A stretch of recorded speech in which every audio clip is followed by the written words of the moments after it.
Buenos días para todos. Vamos a iniciar en la mañana de hoy con los seminarios de este 2022 de nuestros programas de posgrado. Tengo el gusto esta mañana de presentarles a un colega y amigo, Dayan Páez Hernández. Dayan es graduado de Radioquímica del Instituto Superior de Ciencias y Tecnologías Aplicadas de La Habana, Cuba. Es doctor en Fisicoquímica Molecular de la Universidad Andrés Bello. Posteriormente realizó una estancia postdoctoral en la Universidad Paul Sabatier de Toulouse y posteriormente regresó a Chile y es actualmente académico, profesor asociado de el Departamento de Química de la Facultad de Ciencias Exactas específicamente, y pertenece al claustro del doctorado en Fisicoquímica Molecular, también como rol de secretario académico. Dayan realiza sus líneas de investigación principalmente centrados en el estudio teórico de las propiedades ópticas y magnéticas de lantánidos y actínidos, así que los dejo para que nos cuente en esta mañana sobre su línea y agradecerle la participación con nosotros. Muchas gracias, Catherine, y muchas gracias también por la invitación a participar el día de hoy en este seminario donde pretendo mostrar un poco el trabajo que he ido realizando desde mi reincorporación en la Universidad Andrés Bello, como tú contabas, ya como académico el año 2013, y prácticamente ya son 10 años trabajando también al alero del programa del doctorado en Fisicoquímica Molecular. Y específicamente el día de hoy quiero hablarles un poco sobre uno de los temas que desarrollamos en mi grupo o en el grupo de investigación donde trabajo, que es el que está relacionado con los lantánidos, y de ahí el nombre que le he dado a esta charla, lantánidos en la era de los materiales avanzados, porque, como ya bien sabemos, uno de los grandes problemas actualmente es poder avanzar en el desarrollo de nuevas tecnologías. Estamos casi en un tope tecnológico en la actualidad, pero bueno, es un tope virtual, porque la investigación continúa y específicamente los elementos lantánidos ofrecen muchísimas posibilidades en este tipo de investigaciones enfocadas al desarrollo de nuevas tecnologías. Y precisamente estábamos conversando con la directora del programa de doctorado. Perdón, no puedo devolverme aquí.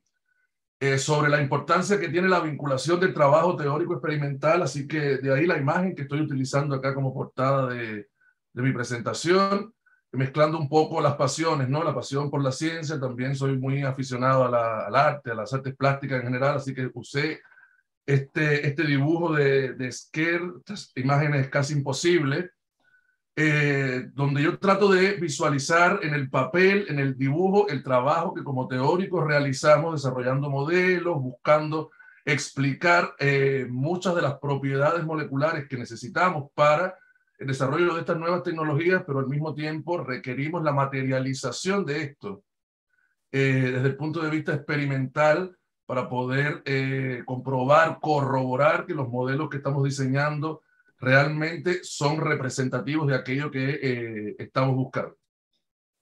Y entrando ya un poco en materia, como contaba Catherine ahora mismo, soy académico de la Universidad Andrés Bello y estoy vinculado dentro de la universidad específicamente en tres... Dayan, perdón, yo no sé si soy únicamente yo, pero no estoy viendo tu PPT. ¿No? No. ¿Puedes volverla a compartir? No sé si alguien más las... No, sí se ve. Se ve, Catherine. Entonces soy yo. Perdón, entonces soy yo. Ya, no se preocupen. Sigan, yo arreglo en mi pantalla. Ya, no hay problema. Mil disculpas. Bueno, que me encuentro vinculado dentro de la universidad en tres, digamos, grupos o subunidades importantes dentro de la Facultad de Ciencias Exactas. Por un lado, el Centro de Nanociencias Aplicadas, donde específicamente realizamos gran parte del trabajo experimental que resulta del modelamiento teórico que realizamos en el programa de doctorado en fisicoquímica molecular, que por supuesto me ha dado las herramientas para poder trabajar con estudiantes, formar estudiantes que, como doctores en fisicoquímica molecular, que por supuesto han aportado muchísimo a la investigación que pretendo presentarles el día de hoy.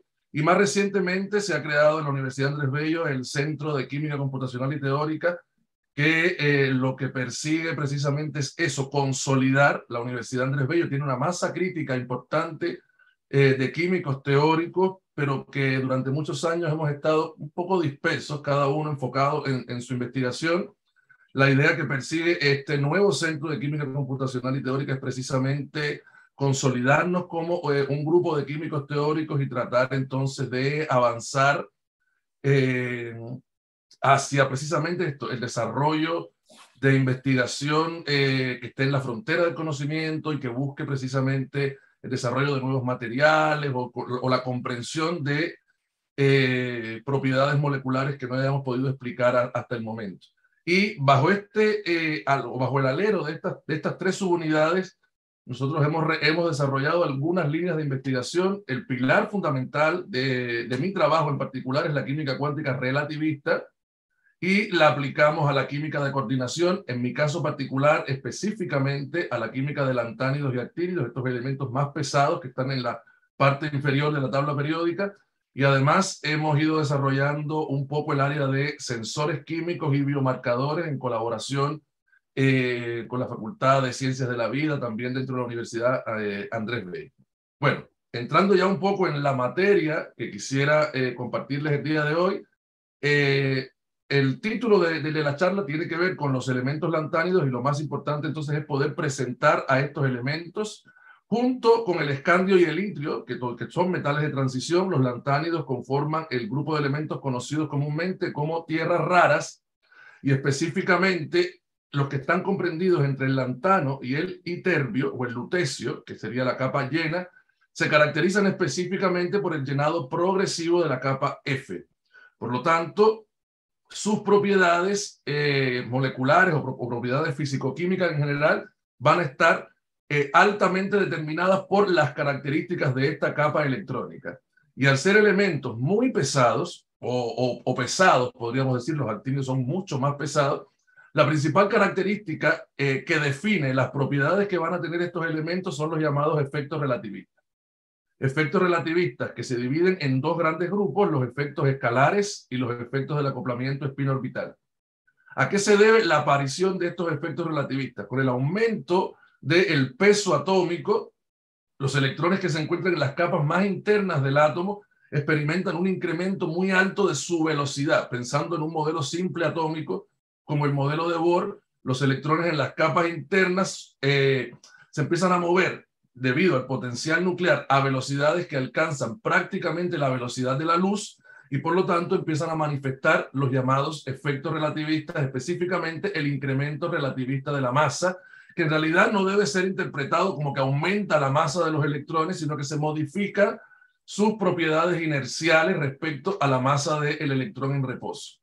Y eso tiene como consecuencia que, si recordamos que el radio de Bohr es inversamente proporcional a la masa, entonces un aumento de la inercia del electrón, que se interpreta como un aumento de su masa, va a producir la contracción de esas capas atómicas más internas, que por lo tanto van a apantallar la carga nuclear de forma tal que la carga nuclear efectiva que experimentan los electrones en la zona de valencia va a ser mucho menor, y por lo tanto estos orbitales en las capas externas del átomo se van a extender. De forma tal que a partir de esta extensión radial de las capas de valencia podemos explicar, por ejemplo, el enlace metal-metal que se da en la tercera serie de transición y la mayor parte de las propiedades que poseen los lantánidos y los actínidos.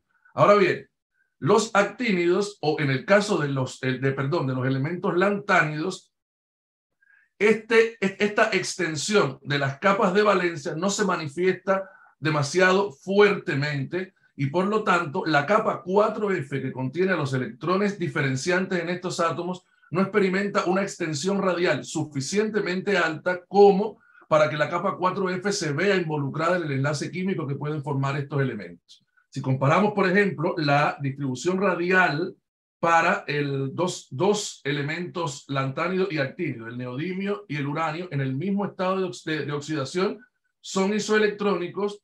Fíjense cómo la curva azul que describe la distribución radial de la capa 4F es mucho más compacta, está mucho más contraída que la distribución radial para la capa 5F. Y eso va a determinar la mayor parte de las propiedades o las propiedades por las que son muy relevantes los lantánidos en la actualidad como elementos que se han vuelto indispensables para el desarrollo de nuevas tecnologías. ¿Por qué? Porque la capa 4F va a permanecer relativamente aislada, va a tener una pequeña influencia por parte del campo de ligandos que se defina o que se establezca cuando se sinteticen compuestos o compuestos de coordinación para los elementos lantánidos, y va a ser el acoplamiento spin-órbita, que es el segundo efecto relativista importante, el que va a determinar cómo se van a dividir, cómo se va a romper la degeneración de la capa 4F en estos elementos en particular. El fuerte acoplamiento spin-órbita introduce una alta anisotropía desde el punto de vista del magnetismo molecular, y el aislamiento de la capa 4F definen un tipo de emisión o de luminiscencia en los compuestos que forman los elementos lantánidos que es muy particular, es fija para cada lantánido. Las líneas de emisión son muy estrechas, caracterizadas por un alto corrimiento de Stokes, y por lo tanto estas emisiones son altamente codiciadas para el diseño, por ejemplo, de pantallas donde se persigue el desarrollo de un color específico. Ahora, si regresamos un poco a la estructura del átomo y comparamos, por ejemplo, la energía de los electrones en la capa 4F para los iones neutros, por ejemplo, vemos que energéticamente los orbitales 4F están favorecidos desde el punto de vista energético para la interacción con ligandos. Sin embargo, la distribución radial de la capa 4F es la que limita mucho la participación de estos orbitales en el enlace químico. Podemos ver, por ejemplo, en el caso de los iones neutros, que el resto de las capas S, las capas P, las capas 5D, radialmente tienen una extensión mucho mayor que la capa 4F, que permanece confinada, podríamos decir, al core del átomo. Y cuando pasamos a los iones trivalentes, el estado de oxidación 3 es el estado más común que poseen y además común a todos los elementos de la serie, vemos que efectivamente la capa 4F igualmente es bastante interna y se experimenta una contracción del radio atómico en la medida que avanzamos en la serie. Ahora bien, esa contracción del radio atómico suele ser mal interpretada muchas veces como la llamada contracción lantánida.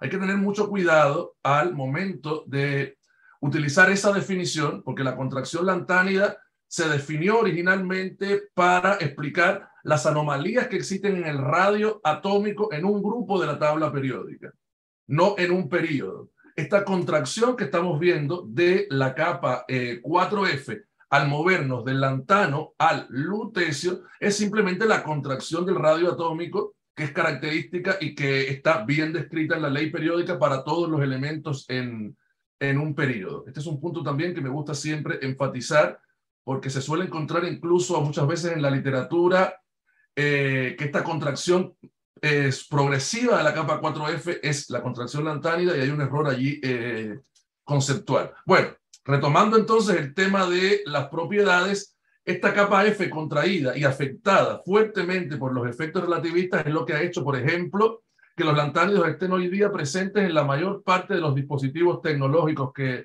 utilizamos en la vida cotidiana. En el mismo teléfono, la misma pantalla en la que estamos viendo este seminario ahora mismo, es muy probable que tengamos elementos lantánidos presentes. Las propiedades ópticas que les comentaba, la luminiscencia muy específica y muy característica de cada elemento, se utiliza para el desarrollo particular de ciertos colores en las pantallas, por ejemplo, de los dispositivos que usamos comúnmente, pero además de eso, la alta anisotropía y el alto efecto del acoplamiento spin-órbita son utilizados para desarrollar propiedades magnéticas específicas también que tienen estos elementos y que forman parte entonces de dispositivos en los teléfonos, en los computadores, de micrófonos y demás. Y bueno, este es un caso particular, pero estas dos propiedades, las ópticas y las magnéticas, son la base de la mayor parte de la investigación que se hace actualmente para el caso de los lantánidos, y específicamente la motivación principal que he tenido yo el último tiempo para avanzar en el estudio de las propiedades magnéticas tiene que ver con una serie de publicaciones que se han hecho los últimos años y que de alguna manera se podrían definir que están en el marco de una suerte de guerra tecnológica que se está dando entre las potencias principales del planeta y que tiene que ver con alcanzar la supremacía cuántica, que entendemos por supremacía cuántica o ventaja cuántica, como también se le conoce, pues la potencial habilidad que podría tener un dispositivo cuántico, una computadora cuántica para resolver problemas que las computadoras clásicas, las que usamos comúnmente, en la práctica sería imposible resolver usando estos dispositivos tradicionales. ¿Por qué? Sobre todo por el tiempo de cómputo y por la complejidad de el tipo de cálculo del que estamos hablando. En el año 2009 comenzaron a aparecer, desde el año 2019 comenzaron a aparecer una serie de publicaciones en revistas de altísimo prestigio mundial, internacional, como Nature o Science, donde empresas como Google hablaban de haber alcanzado esta supremacía cuántica con el desarrollo de los primeros procesadores cuánticos. Estamos hablando, por ejemplo, de estos Sycamore, que son los primeros procesadores cuánticos que presentó Google y que ellos probaban en esta publicación que podían resolver en 200 segundos un problema de testeo de circuitos. Esto ya es un tema ya muy desde el punto de vista de la electrónica y demás, que no es mi ámbito, por lo tanto no voy a meterme para prevenir cometer algún error, pero básicamente es testeo de circuitos que en un computador tradicional, ellos decían, aproximadamente 10.000 años se requerirían para poder hacer esta evaluación. Con un procesador cuántico lo podían hacer en 200 segundos.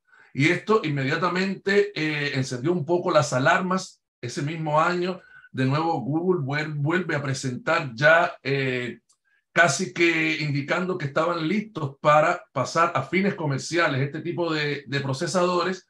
Y por supuesto, esto activó inmediatamente la competencia. Ya desde 2017, IBM había presentado un primer computador cuántico de 56 qubits que pretendía ser el primer computador cuántico con fines comerciales o con aplicaciones comerciales. Y en 2020, China publica otro artículo, esta vez en Science, autoproclamando que ellos tenían la ventaja cuántica a través, o porque habían desarrollado un nuevo tipo de procesador que ellos llamaron Sushong-C y que permitía resolver problemas en pocas horas, problemas, por ejemplo, comparando con los de Google. Ellos podían, un problema que en un computador tradicional demoraba 15 días, los procesadores de Google lo hacían en 600 segundos. Ellos fueron un poco más allá y problemas que tardarían aproximadamente este número 4.8 por 10 a la 4 años, ellos podían resolverlo en 4.2 horas.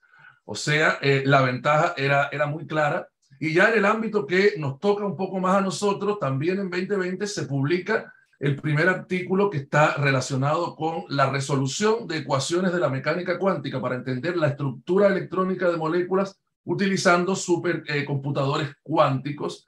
Y aparece en Science este artículo de la resolución de las ecuaciones de Hartree-Fock usando este tipo de dispositivos. Ahora, ¿cuál es la esencia conceptual, podríamos decir, o cuál es el concepto principal que está detrás de todo esto? El concepto de qubit. ¿Y qué es un qubit? Bueno, se define en general como la unidad básica de información cuántica. ¿Cómo podemos entenderlo? Es un concepto abstracto en general, y por qubit entendemos cualquier sistema que pueda encontrarse en dos estados diferentes, dos estados que si los representamos como un vector en la llamada esfera de Bloch, podemos etiquetar como el estado 0 y el estado 1. Hasta ahí no hay ninguna diferencia con el bit clásico. El asunto es que el bit cuántico o qubit puede encontrarse además en un estado de superposición. O sea, se puede encontrar en el estado que etiquetamos como 0, 1, pero además en una combinación lineal de estos estados. Y aquí aparece uno de los puntos importantes al momento de entender cómo funciona un qubit. Lo primero que debe ser posible hacer con un qubit es la llamada inicialización. Es decir, a través de campos externos o colocando el sistema, que todavía no hemos definido, por cierto, estamos hablando de algo abstracto, pero bajo ciertas condiciones debería ser posible definirlo en alguno de estos dos estados y a partir de ahí, usando lo que en los circuitos lógicos de electrónica digital se llama una puerta Hadamard, a partir de la inicialización, pues pasar el sistema al estado de superposición. Y el otro punto crítico aquí es que la coherencia de este estado de superposición tenga un tiempo suficientemente largo como para permitir ejecutar todos estos cálculos que se espera sea posible hacer con este tipo de dispositivos. Hasta la fecha se han desarrollado distintos tipos de materiales que pueden comportarse como qubits bajo las condiciones que ya mencionaba. En primer lugar, que sea un sistema de dos estados, que sea coherente y que además pueda ser inicializado a partir de algún estímulo externo. ¿Qué sistemas han probado que pueden ser utilizados para estos fines? Por ejemplo, átomos ultrafríos o los fotones, los propios fotones han podido ser utilizados como qubits, y hay un artículo muy interesante también publicado por un grupo de China, los mismos que desarrollaron el procesador que les comentaba hace un momento, que en 2019 pudieron enviar mensajes encriptados usando fotones esta distancia, 1120 kilómetros, utilizando además satélites y demás, un trabajo espectacular, me parece a mí. Y la conclusión es que esta encriptación mediante qubits, mediante computadores cuánticos, es completamente infalible, a no ser que exista alguien que tenga computadores con la misma capacidad, con la misma potencia, computadores cuánticos, para poder descifrarlos. No hay otra manera de descifrarlos porque los tiempos de cómputo serían extremadamente altos. Esto con el caso de los fotones, pero además los superconductores o los defectos en sólidos o las impurezas en materiales también han podido ser manipuladas para que se comporten como qubits, y específicamente yo quiero hablar de los llamados, o sea, de sistemas moleculares que tienen un comportamiento magnético específico, y es el de los llamados single molecule magnets o imanes moleculares de moléculas simples. Este es un fenómeno que fue descubierto en el año 1991 en el grupo de Dante Gatecci y Roberta Sessoli, que hasta el día de hoy siguen siendo líderes en la investigación en este tema.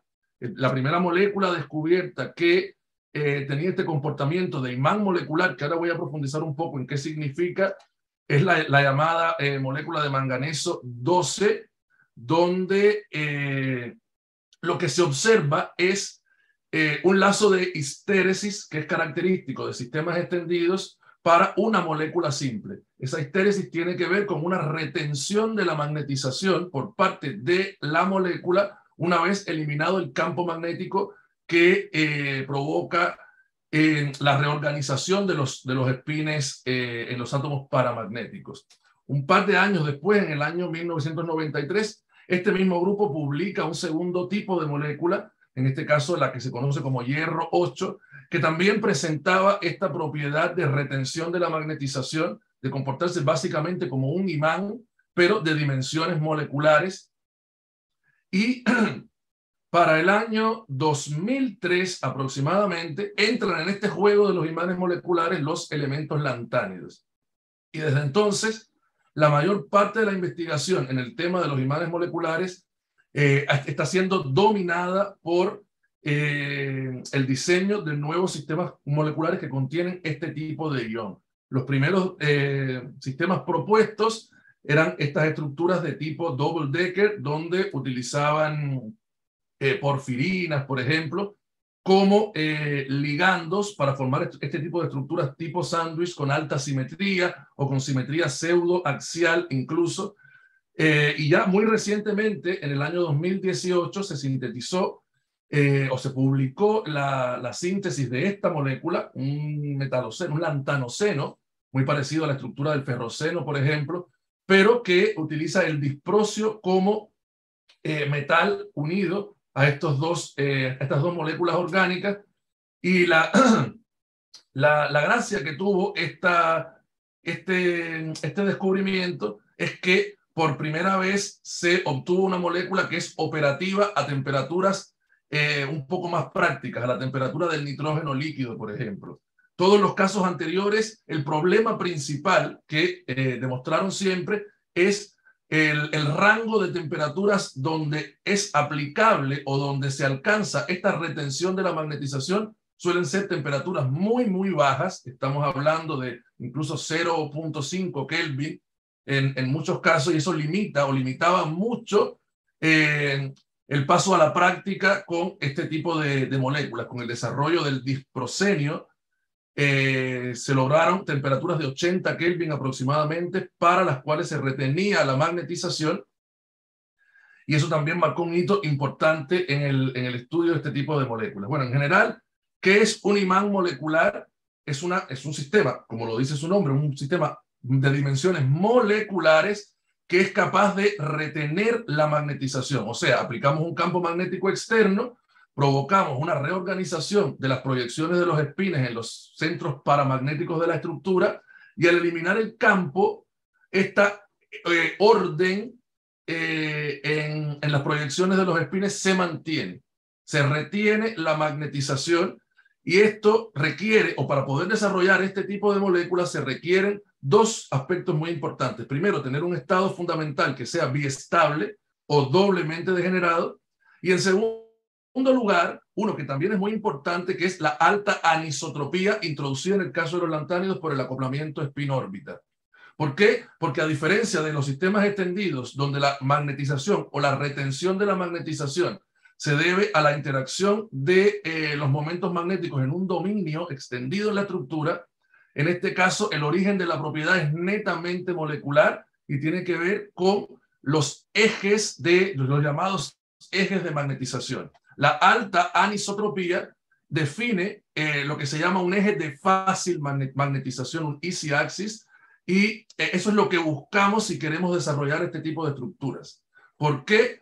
Porque el estado fundamental biestable de alguna manera representa una trampa para el estado con una cierta orientación del momento magnético.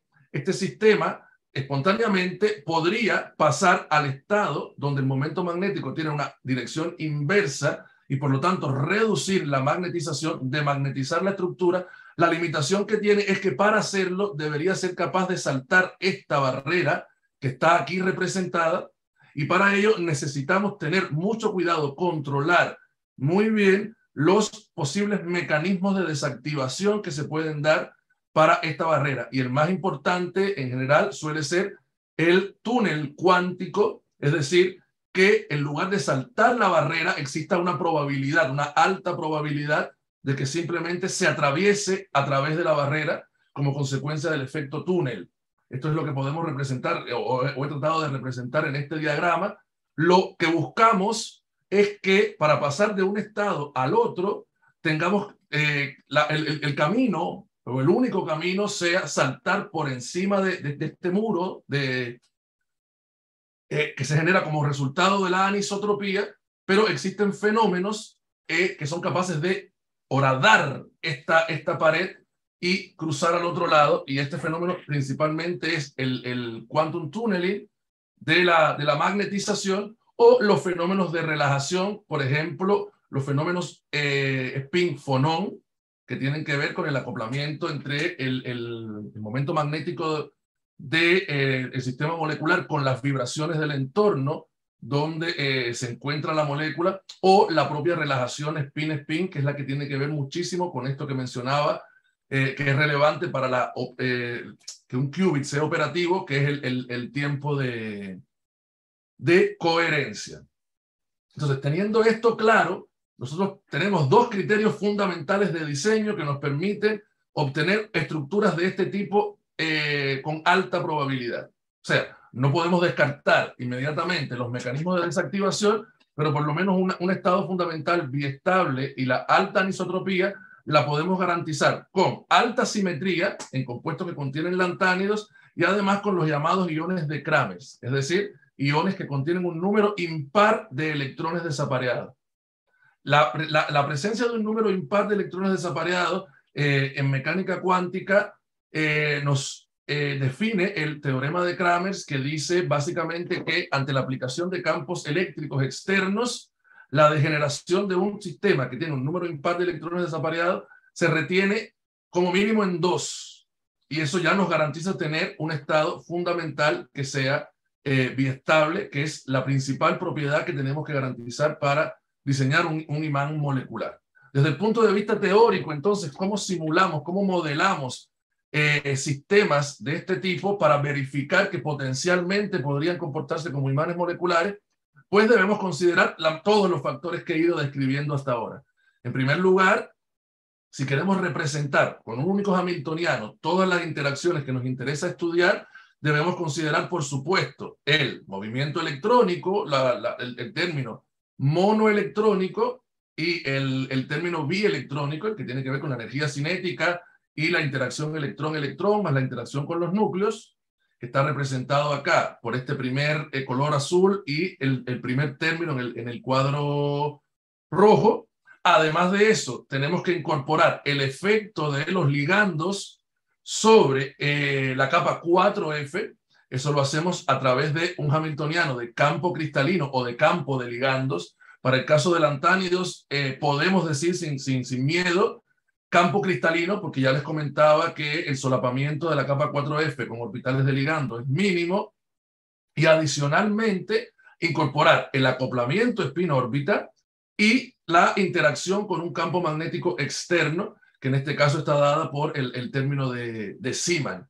Ahora, ¿cómo modelamos este hamiltoniano? Para los iones lantánidos necesitamos incorporar los fenómenos de la correlación o los efectos de la correlación electrónica. Por lo tanto, tenemos que usar un tipo de metodología que particularmente dé cuenta de estos efectos, y en nuestro caso utilizamos las técnicas multiconfiguracionales CAS-SCF con correlación, para incorporar la llamada correlación estática, CAS-PT2 para incorporar la correlación dinámica, y adicionalmente tenemos que incorporar el acoplamiento spin-órbita y tratar las propiedades magnéticas usando distintas aplicaciones, o sea, distintos programas que permitan manipular las funciones de onda que obtenemos a este nivel de teoría. Un primer caso que nos permite evaluar el comportamiento tipo qubit para sistemas que contienen lantánido puede ser, por ejemplo, el del cero seno. El cerio, en este caso, es un sistema F1, tiene solo un electrón en la capa 4F y está formando esta estructura tipo sándwich con estos ciclo-octa-tetraenos, lo que le da una alta simetría a la estructura en primer lugar, y bueno, el fuerte acoplamiento spin-órbita introduce una alta anisotropía también.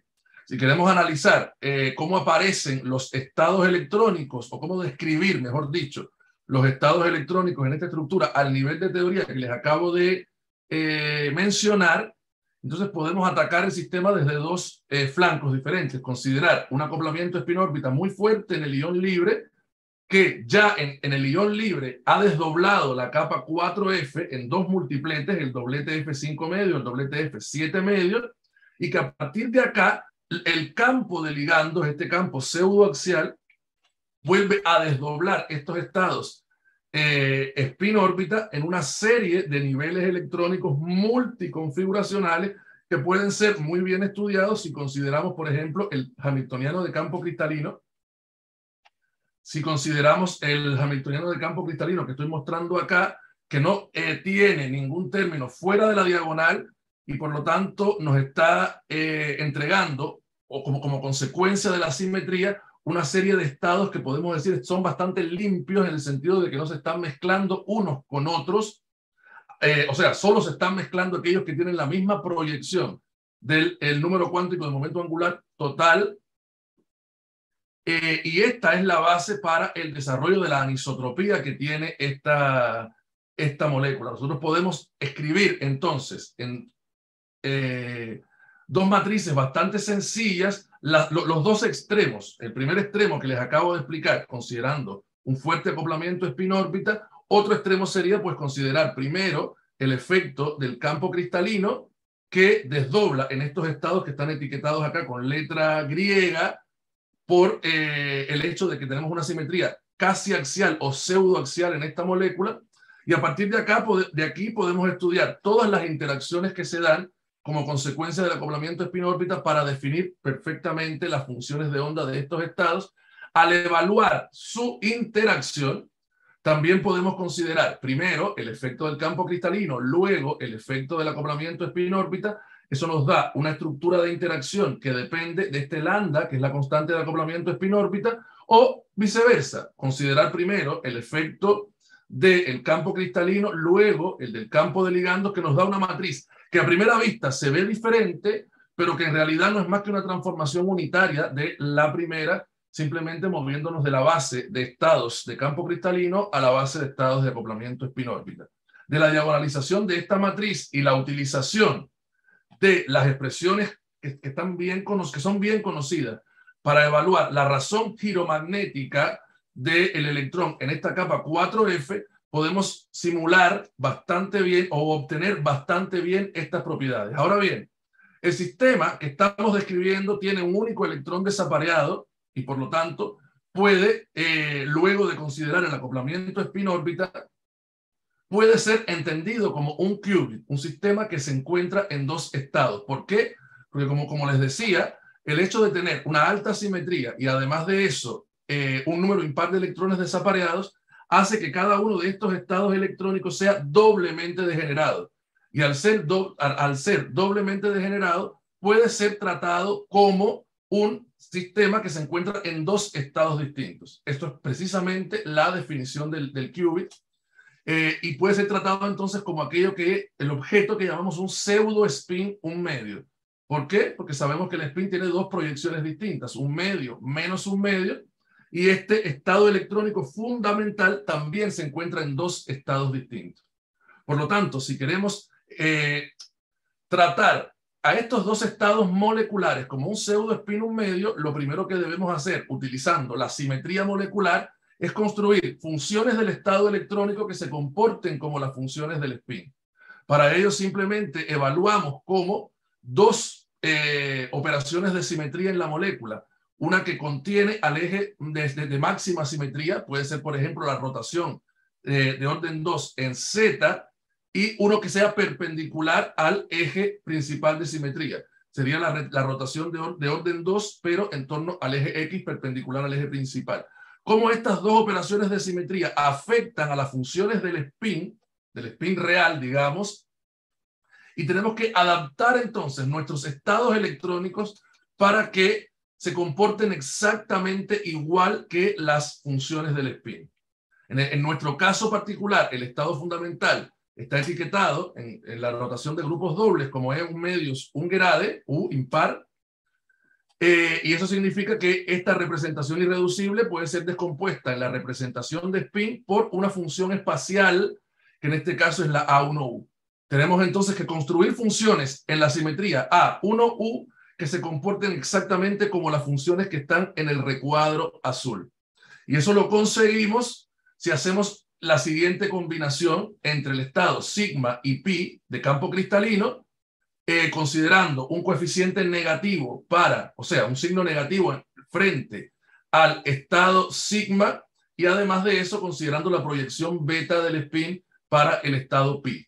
El segundo estado de este doblete, recuerden siempre que estamos hablando de dos estados degenerados, pues lo construimos usando las reglas de la simetría reversible en el tiempo, que es parte de lo que involucra el teorema de Cramer.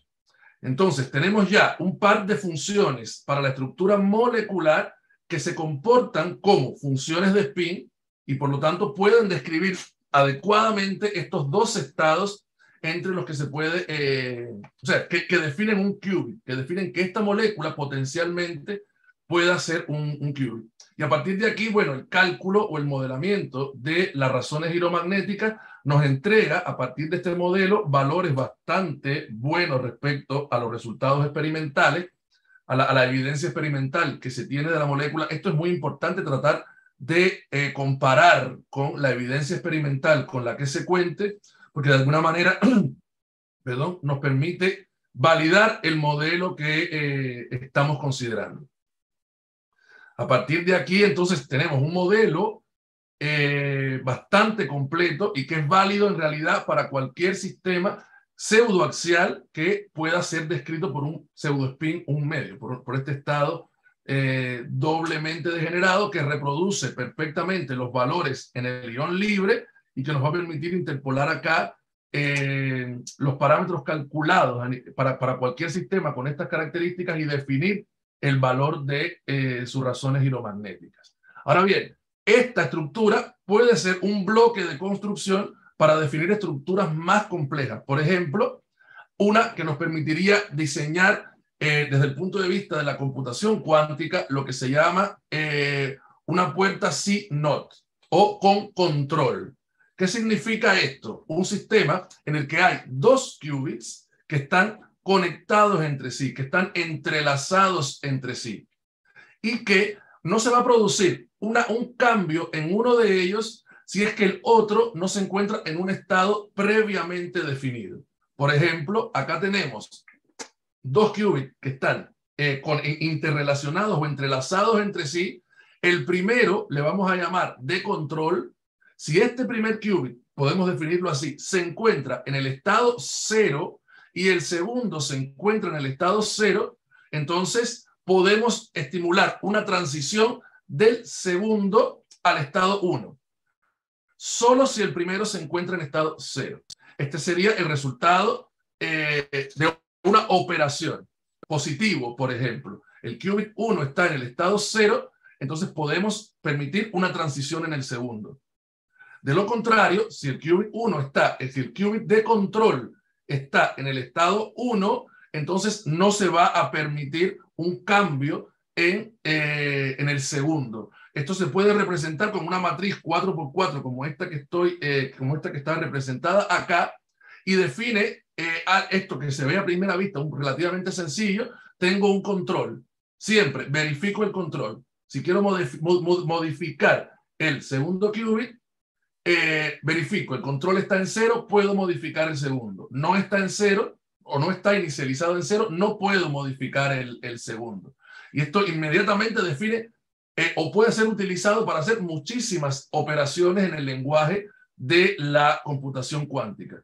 Por lo tanto, a partir del modelo que acabo de explicar, nosotros podemos definir la estructura dimérica.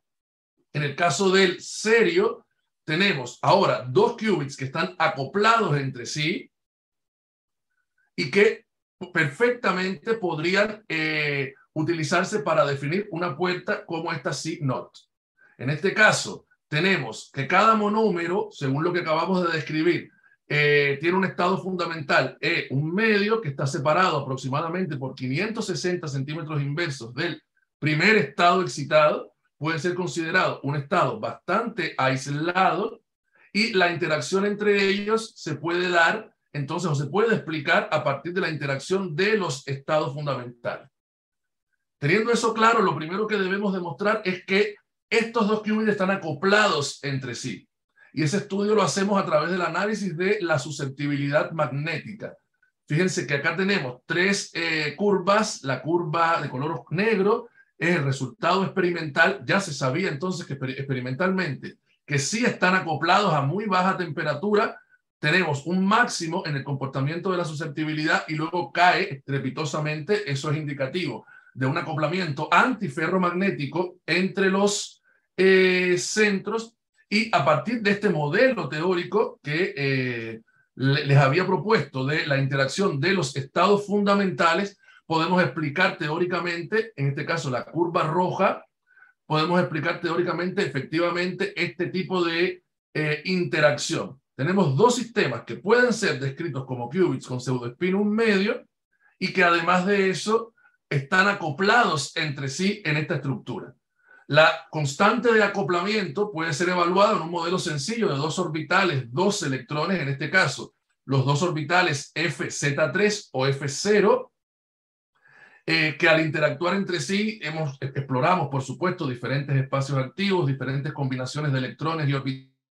Y la combinación de orbitales y electrones que mejor reproduce el valor experimental de 7,92 centímetros inversos no necesariamente es el modelo de dos electrones, dos orbitales, que ya nos da un valor bastante cercano, sino un modelo donde además hemos incorporado orbitales de la capa D. Y esto es importante por algo que voy a mencionar al final de la presentación. Esta participación en el mecanismo de superintercambio, que es como se llama en realidad, como se define en realidad el mecanismo asociado a este acoplamiento antiferromagnético, involucra orbitales D, y eso es algo que podemos aprovechar más adelante. Bueno, acá lo muestro, no solo se da la interacción a través directa por intercambio cinético entre los orbitales de las capas F0, sino que además están involucradas excitaciones a la capa D0, dz cuadrado, todo esto por supuesto bajo las reglas de simetría que tiene la estructura. Un hamiltoniano con el que podemos modelar entonces las propiedades magnéticas que nos interesa para evaluar el posible uso de esta estructura como una puerta CNOT sería este que está en el recuadro azul, donde tenemos el efecto Zeeman para un centro, para el centro 1, para el segundo centro, más el término del acoplamiento.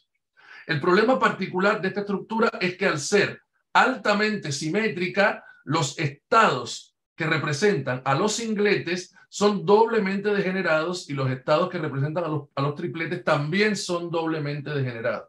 Eso nos da poco margen de inicialización para poder utilizar esta molécula altamente simétrica como un dispositivo en tecnología de computación cuántica. ¿Por qué? Porque no vamos a poder discernir adecuadamente entre un singlete y el otro o entre un triplete y el otro. Pero ¿qué sucede si introducimos algún tipo de asimetría en la estructura? Si modificamos esta estructura de forma tal que, por ejemplo, en lugar de dos átomos de cerio, usemos un átomo de cerio con otro ion de Kramer de la serie de los lantánidos, o utilicemos algún tipo de sustituyente en alguno de los anillos de forma tal que rompamos parcialmente esta simetría, pues la degeneración, esta doble degeneración se va a romper y ahora nos va a entregar cuatro estados perfectamente definidos que a través de este hamiltoniano nos podría definir situaciones de campo magnético aplicado para la cual una transición esté permitida sobre otra, y eso es precisamente lo que buscamos en el diseño de una puerta CNOT. Esto, de hecho, lo hemos podido modelar, no en un sistema tan simétrico como el que les venía explicando, pero efectivamente estos principios se siguen cumpliendo. Tenemos en este caso un compuesto, un complejo con bases de Schiff, con ligandos muy asimétricos, donde tenemos cerio y tenemos herbio. Se hace primero, este estudio también tiene componente experimental, se evalúa primero la propiedad local de cada uno de los iones mediante la técnica de sustitución diamagnética. Si queremos estudiar el cerio, el segundo metal se reemplaza por un centro diamagnético, en este caso itrio. Si queremos estudiar el herbio, el otro centro se reemplaza en este caso por lantano. Y efectivamente las propiedades locales son bien distintas. Para el caso del herbio tenemos un efecto del campo cristalino mucho menos marcado que para el caso del cerio, y cuando se hace el estudio de la susceptibilidad para el sistema acoplado cerio-herbio, tenemos que efectivamente, como les contaba, a muy bajas temperaturas existe un acoplamiento antiferromagnético entre ellos. O sea que tenemos las dos características que necesitamos. Primero, la fuerte anisotropía, la propiedad magnética local es bien distinta de un centro a otro, lo que nos va a liberar de la posible degeneración, y por otro lado hay acoplamiento entre ellos. Si modelamos entonces estas propiedades usando el mismo hamiltoniano que les había mostrado para el caso anterior, ¿qué es lo que vemos? Que tenemos efectivamente 4 estados que no son degenerados. Esos estados energéticamente están muy cercanos entre sí. Podríamos ubicarlos en este gráfico que se ha obtenido a partir del hamiltoniano modelo a campo cero, están muy cercanos entre sí energéticamente, pero si aplicamos un campo externo, empezamos a modificar sus energías y vemos que, de hecho, a partir de cierto valor de campo aplicado, el estado 0,0, que podríamos decir que tiene los dos centros magnéticos, tienen sus momentos magnéticos orientados en la misma dirección, vamos a asumir que es la inicialización en 0,0, a partir de cierto valor de campo aplicado pasa a ser el estado fundamental y está seguido inmediatamente por el estado 0,1. Y esto abre la puerta al diseño de una puerta C-NOT. Los estudios experimentales con esta molécula lo que mostraron fue que específicamente a 470 militesla uno puede evaluar perfectamente, usando espectroscopía EPR y demás, la transición 0,1, pero está prohibida la transición de 1,0 a 1,1. Esto es específicamente lo que ya había explicado sobre el funcionamiento de una puerta C-NOT. A este valor de campo aplicado, si el primer qubit está en el estado 0, ¿no? Está en el estado 0, pues el segundo puede experimentar la transición al estado 1. Y esto se controla única y exclusivamente con campos magnéticos externos. Y está demostrando por primera vez, de alguna manera, la real o la potencial aplicabilidad que tienen estos sistemas como posibles dispositivos para tecnologías de computación cuántica.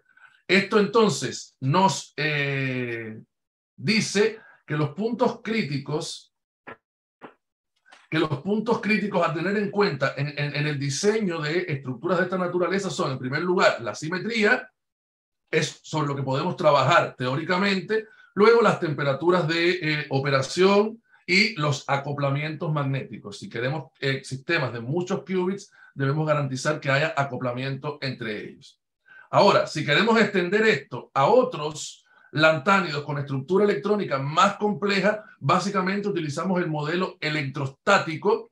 Voy a ir quizás un poquito más rápido para no abusar mucho del tiempo, pero en este caso el modelo electrostático, dado que la capa 4F tiene una interacción covalente muy débil con los ligandos, pues es mayormente de carácter electrostático, nos permite utilizar diferentes criterios de diseño dependiendo de la distribución de densidad electrónica del ion en el estado fundamental. Esta distribución de densidad la podemos analizar a partir del momento cuadrupolar que tiene el ion. Si el momento cuadrupolar es 0, entonces tenemos una estructura completamente esférica, completamente isotrópica, una distribución de densidad.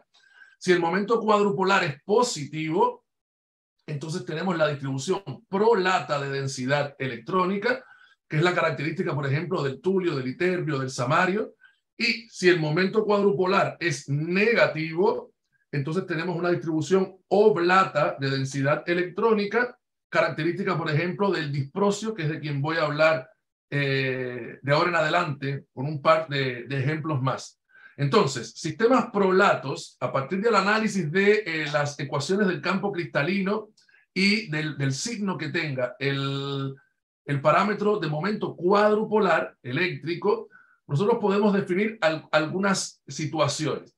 Si tenemos una distribución prolata de densidad electrónica con una distribución ecuatorial de los ligandos, entonces esta va a ser una estructura a partir del análisis de la energía,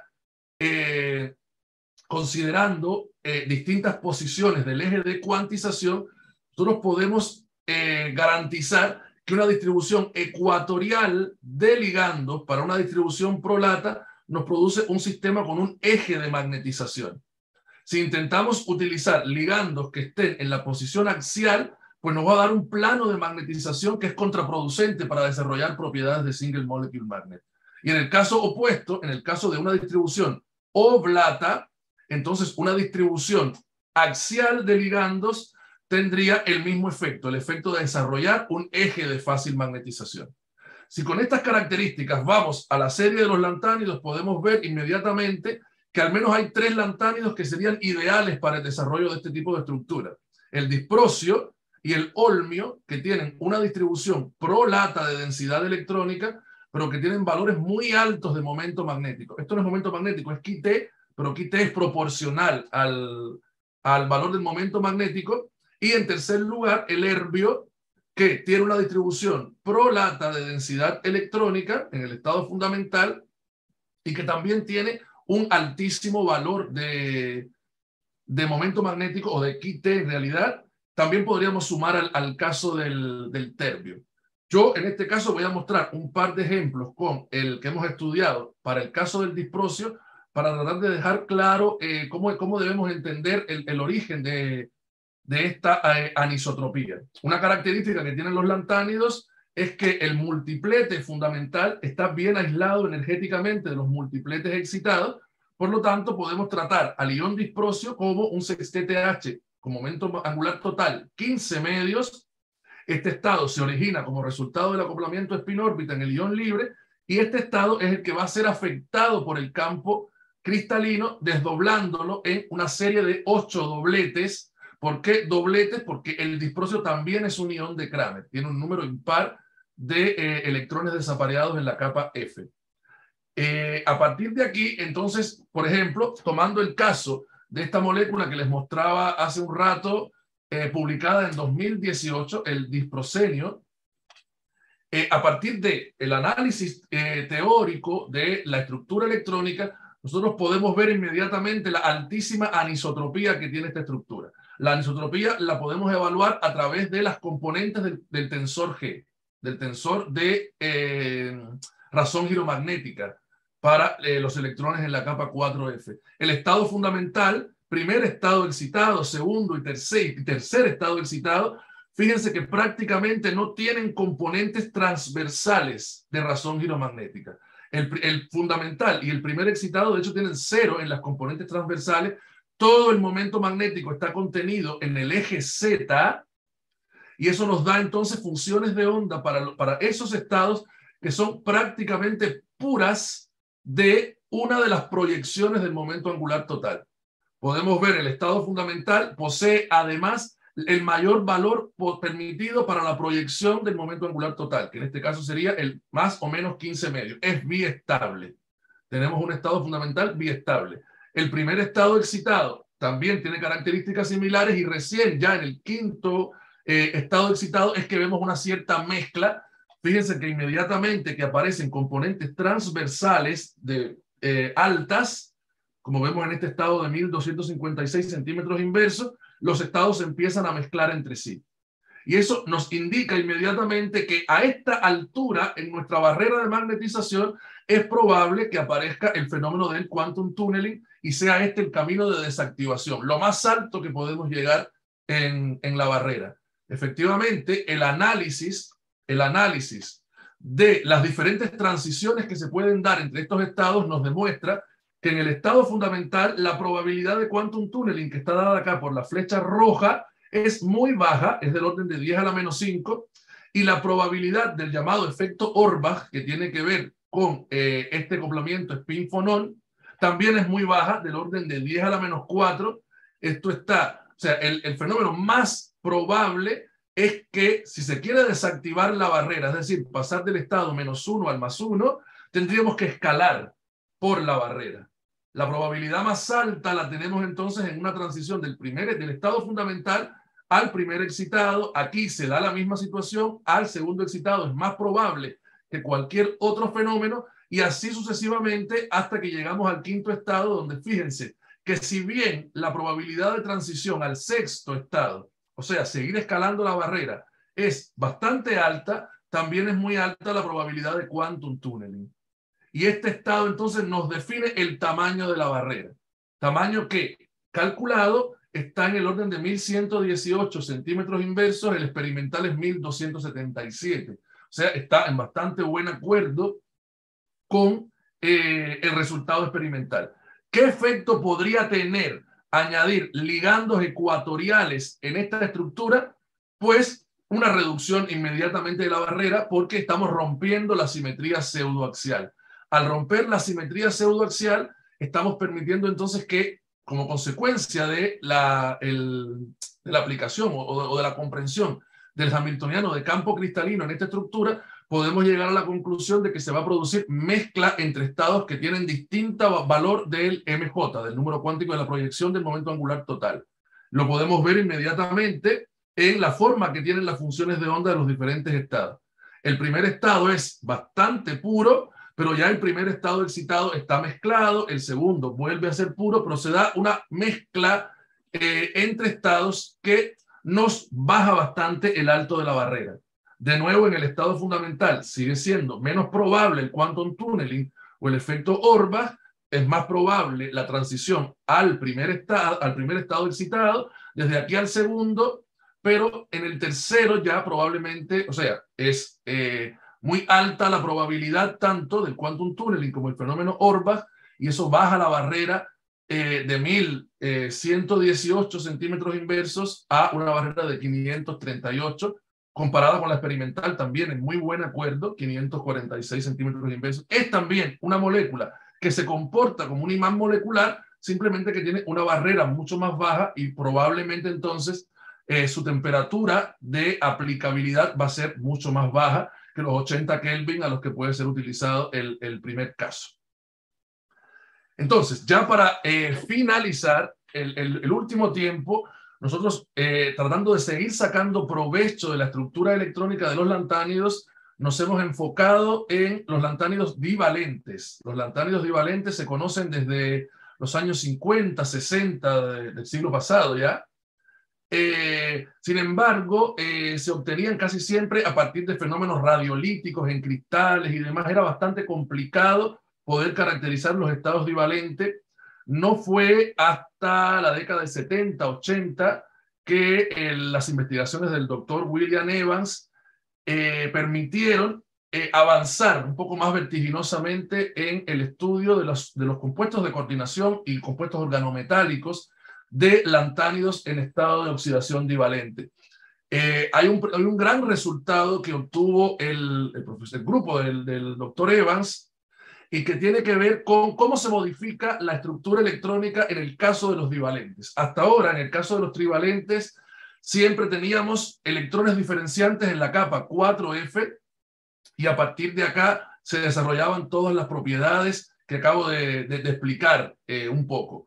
Para el caso de los divalentes, se encontró que existe una barrera energética que define dos tipos de estructura electrónica.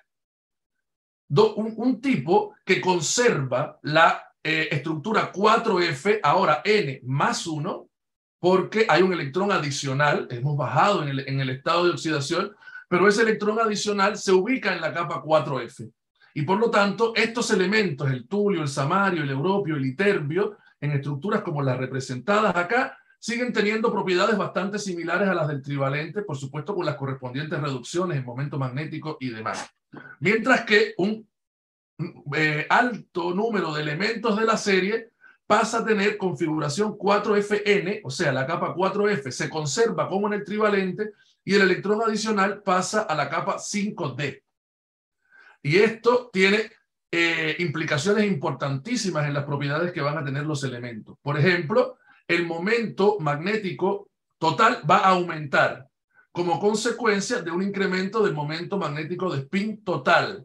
Ahora bien, lo que se ha estudiado es que, o lo que se conoce, es que este electrón en particular no va a cualquier orbital de la capa D. Si hacemos un análisis, por ejemplo, de estructuras trigonales como las que estudia el profesor Evans, o estructuras pseudoaxiales como las que hemos ido desarrollando nosotros más desde el punto de vista teórico, vemos que para el caso divalente, el electrón adicional, por las características de este campo cristalino, tiende a ubicarse en el orbital D0, en el dz cuadrado.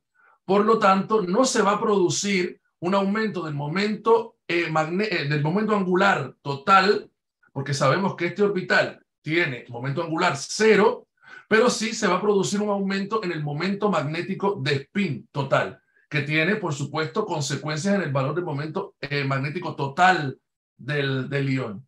Y por lo tanto, nuestro estudio teórico aquí se está basando sobre todo en buscar estructuras que, utilizando criterios de simetría, nos permitan estabilizar lo más posible los orbitales de la capa D y específicamente el orbital D0, que es porque es el que en la mayor parte de las estructuras conocidas se ha probado que es el que recibe este electrón adicional para el caso de los iones divalentes. Y acá hemos hecho también un estudio totalmente teórico de un grupo de elementos de la serie, poniendo nuestro énfasis, por supuesto, en el terbio, el disprocio, porque ya son los que tienen, el erbio también, los que tienen mayor valor de momento magnético. En el caso trivalente, pues acá debería haberse incrementado, y efectivamente así es. Tenemos valores muy altos, de hecho los más altos prácticamente conocidos para un único ion, para todos los elementos de la tabla periódica.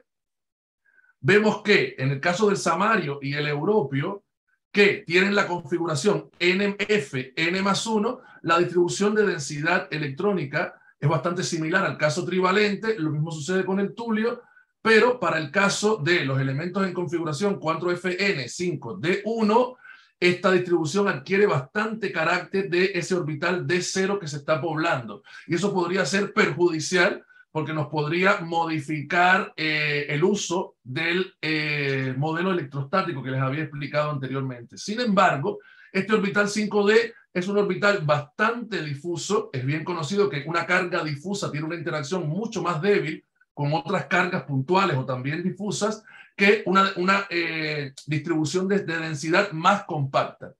Y eso precisamente a partir del análisis de los orbitales moleculares que están dando origen a estas distribuciones de densidades, para el caso del tulio, vemos que efectivamente los electrones están ubicados en orbitales tipo F, tanto para el pseudoaxial como el trigonal, y desarrollamos entonces densidades oblatas, como ya conocíamos en el caso trivalente, mientras que para el caso del disprocio, la modificación en la distribución de densidad se debe a que hay población ahora en el orbital 5D0. Hay un electrón exactamente en el orbital, bueno, exactamente según lo calculado, en el orbital 5D0, tanto en el pseudoaxial como el trigonal, y cuando hacemos un análisis cuidadoso de esta distribución de densidad, comparando la densidad total con la densidad solo de la capa 4F, y hacemos la diferencia entre ellas, entonces vemos que el cambio para cada uno de los valores de los estados electrónicos que se derivan del momento angular total J igual a 8, el cambio en la distribución de densidad se debe a la modificación de las poblaciones de orbitales F. Este es un resultado bastante relevante porque nos está indicando entonces que aunque tengamos un electrón en la capa D, el comportamiento del ion va a ser bastante similar al del ion trivalente. Y eso lo pudimos demostrar también mediante el análisis de las susceptibilidades magnéticas para los dos casos que hemos estudiado. Efectivamente, bueno, en el caso del tulio, que es 4F13, la alta simetría nos da de nuevo estados fundamentales, nos describe estados fundamentales biestables, bastante bien separados del primer estado excitado, o sea, bastante aislados. Tenemos de nuevo sistemas que en el estado fundamental pueden ser descritos por dos estados distintos. Esto es lo que buscamos para el diseño de un qubit. Y para el caso del disprocio, donde ahora sí tenemos un electrón en la capa D, se reproduce exactamente lo mismo que para el caso trivalente. De nuevo, un conjunto de dobletes con un estado fundamental que contiene además el mayor, o que está caracterizado además por ser puramente el mayor valor de la proyección del momento angular total en la estructura, el MJ más menos 8, y que se distribuye bastante similar al caso del disprosio trivalente. Y por lo tanto esto nos abre la puerta a avanzar un poco más en el estudio de propiedades magnéticas, ahora utilizando sistemas divalentes. Ya entendemos relativamente bien desde el punto de vista teórico el comportamiento de las estructuras monoméricas. El siguiente paso entonces será diseñar estructuras donde podamos tener acoplamientos, con la ventaja adicional de que ya en el caso del cero seno nosotros habíamos demostrado que el mecanismo del acoplamiento estaba mediado por orbitales F que están bastante altos en energía en el caso del cerio en estado de oxidación 3, pero que ahora en los divalentes, para configuraciones, para campos cristalinos locales, por ejemplo, trigonales, como podemos ver en esta estructura, vamos a poder estabilizarlo lo suficiente como para que el mecanismo de acoplamiento se dé, digamos, más fácilmente, podríamos decirlo así, y que la constante de acoplamiento sea incluso más fuerte. Ahora, este todavía es un trabajo en desarrollo, es de hecho el trabajo de tesis de uno de los estudiantes del programa de doctorado. Nos encontramos ahora mismo haciendo los estudios teóricos para seguir avanzando en esta línea, y pretendemos además incluso hacer un poco de síntesis química, ojalá en los laboratorios de nuestro Centro de Nanociencias Aplicadas, y quizás también las mediciones de propiedades magnéticas. Entonces, esto es un poco lo que quería contar sobre el trabajo que hacemos como grupo sobre propiedades magnéticas en lantáneos, la motivación principal que tenemos. No esperamos diseñar, ojalá, pero bueno, no es la intención diseñar un procesador cuántico ni nada por el estilo, pero sí profundizar un poco en la comprensión del origen de estas propiedades y cómo los conocimientos fundamentales que tenemos en fisicoquímica, basados en simetría, basados en estructura electrónica, sumando las herramientas computacionales que utilizamos, nos van a permitir o nos han permitido proponer estructuras explicando, no proponerlas de la nada, sino con toda la base teórica detrás, que ojalá nos lleve, por supuesto, a buen puerto en la síntesis y caracterización final, que sería la etapa de cierre. Entonces, bueno, solo para terminar, por supuesto, este trabajo ha sido financiado por la Agencia Nacional de Investigación y Desarrollo, ya con 2 proyectos Fondes Irregular que he adjudicado en este tema. Uno que está recién iniciando ahora su etapa 2022, y por supuesto agradecer a todos los colegas, colaboradores, estudiantes que han participado en esta investigación. La gran mayoría estudiantes y actualmente estudiantes del programa de doctorado o egresados, y por supuesto el programa de doctorado en fisicoquímica molecular, que es quien me ha dado la plataforma, como decía al comienzo, para poder hacer toda investigación. Dejo por acá nuestro canal de YouTube, donde también tenemos algunas series de seminarios y demás que hemos ido organizando. Incluso tenemos el seminario de la profesora Catherine Paredes, que amablemente dictó para nosotros hace un tiempo. Por si quieren verlos, ahí están disponibles para todos. Muchísimas gracias. Espero no haberme pasado mucho en el tiempo. Preparé como para 45 minutos, pero creo que No te preocupes, Dayan. Muchísimas gracias por tu charla. Bueno, dejo abierta esta instancia para preguntas.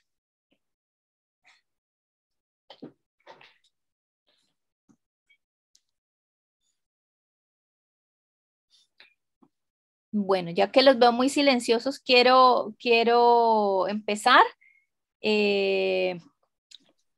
un poco en preguntas un poco un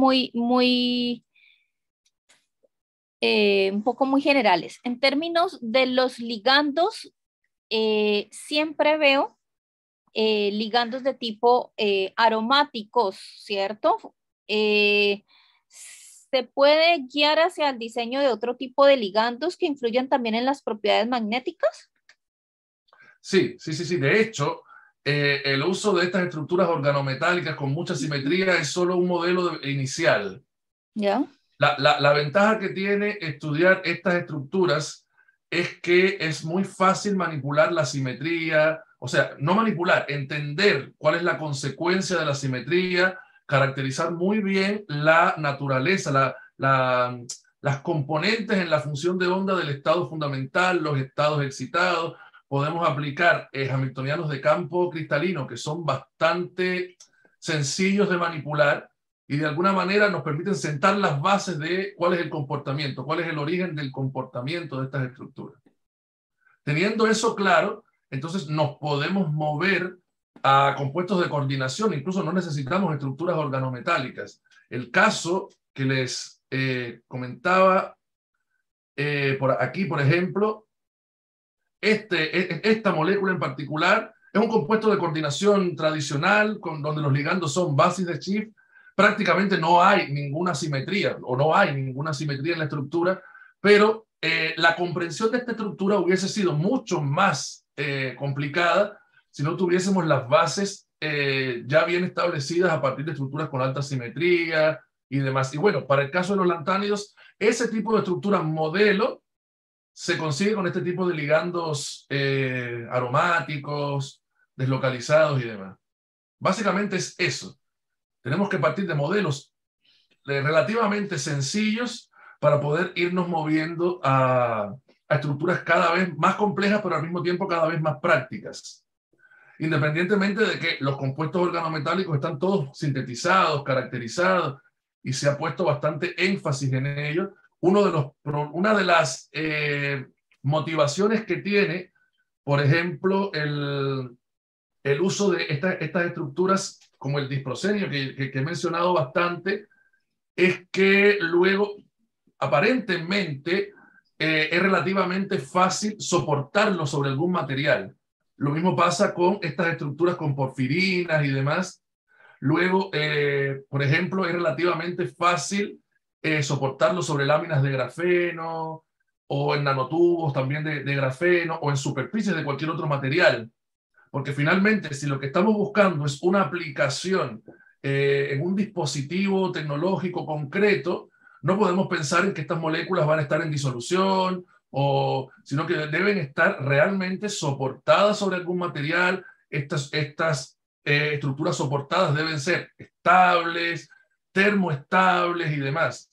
Entonces, de hecho, sí se hacen estudios incluso en esa área para evaluar bien las interacciones y para poder profundizar un poquito más en cómo diseñar los ligandos para facilitar ese tipo de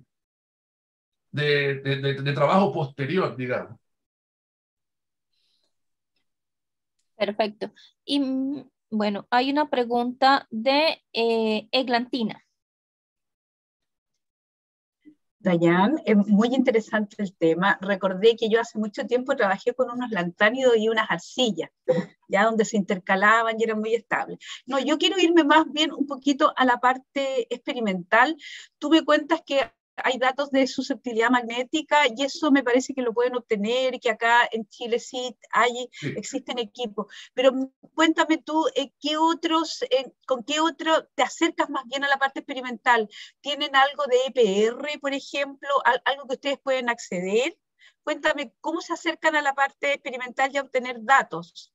Sí, aquí en Chile, de hecho, sí, tenemos en la Universidad Andrés Bello incluso equipamiento para hacer estudios de susceptibilidad, estudios de magnetización y demás. Lo hemos utilizado, de hecho. En nuestro laboratorio podemos hacer el resto de las caracterizaciones aproximadamente. No tenemos RMN, pero bueno, nos presta servicio la Universidad Católica, lo usual. Ahora, para el caso de propiedades ya con EPR y demás, usualmente hacemos uso de nuestras colaboraciones, sobre todo con Francia, tenemos colaboración en la Universidad de Rennes. Hay incluso un proyecto de cooperación ejecutándose entre Chile y Francia, precisamente que nos ha permitido utilizar, pues, por supuesto, los recursos que tienen ellos para hacer este tipo de mediciones. Pero efectivamente, EPR es una técnica que tiene que estar ahí siempre para hacer este tipo de caracterizaciones. Los factores G y demás requieren de la técnica EPR y como pudimos ver acá en los ejemplos que presenté, el primer indicio de que tenemos un sistema con alta anisotropía y demás es precisamente el espectro EPR. Yo el espectro EPR, pues de alguna manera lo enmascara un poco, mostrando finalmente los valores de las razones hilomagnéticas, diciendo, por ejemplo, el G paralelo es tanto, pero básicamente esas medidas vienen de la espectroscopía EPR. Claro, no las hago yo, por ejemplo, con mis propias manos. Tenemos ahí colaboración que ha sido muy, muy útil para poder avanzar en esta línea.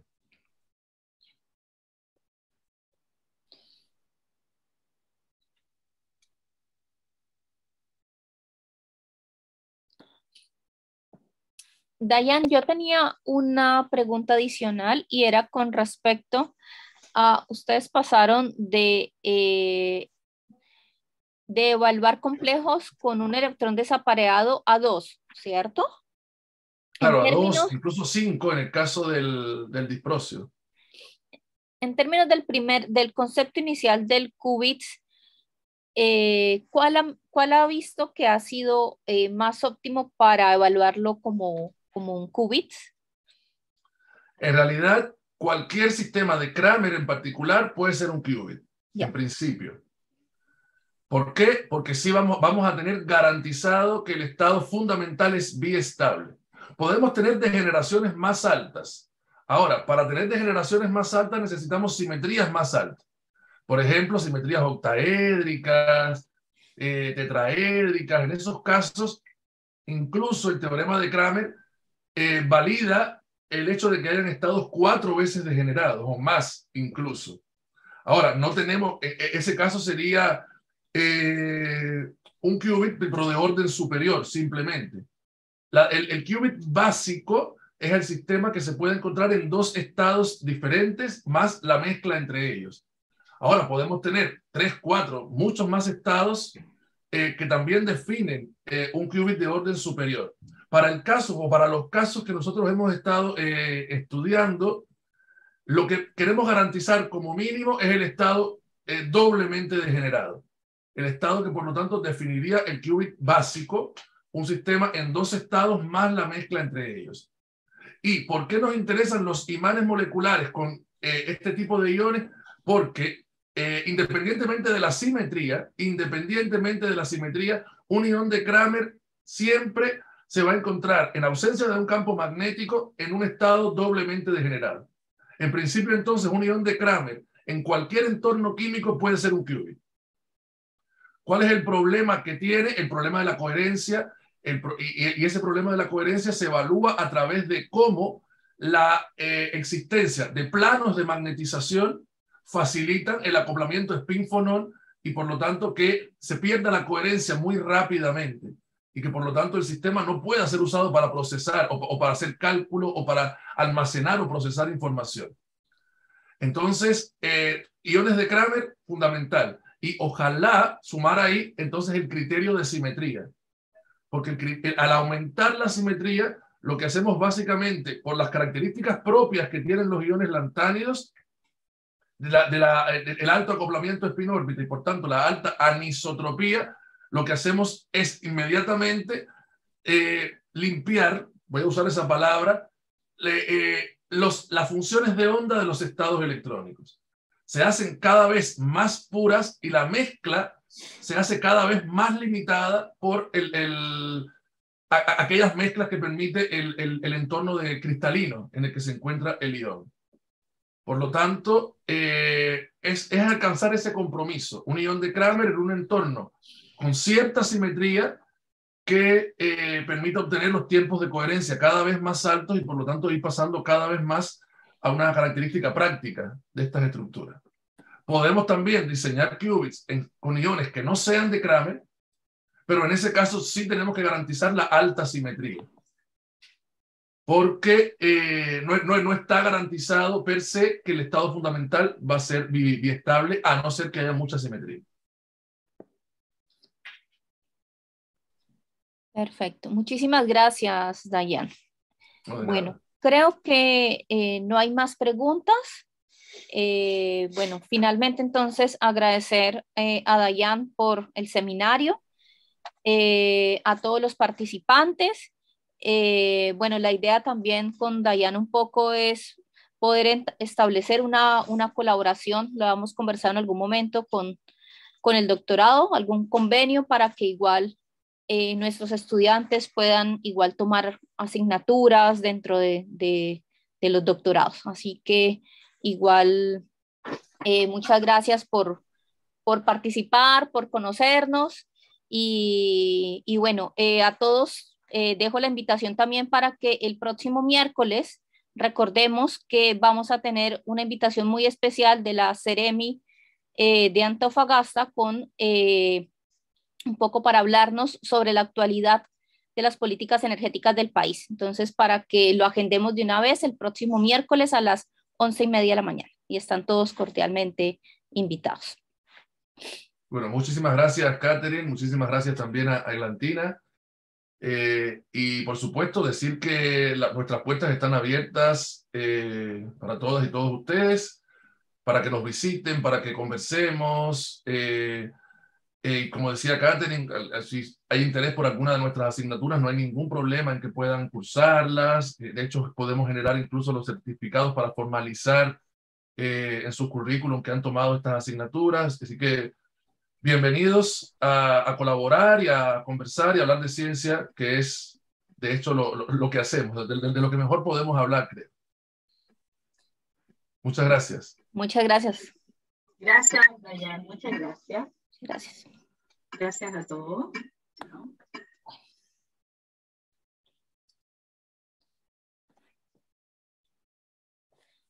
Chao, chao.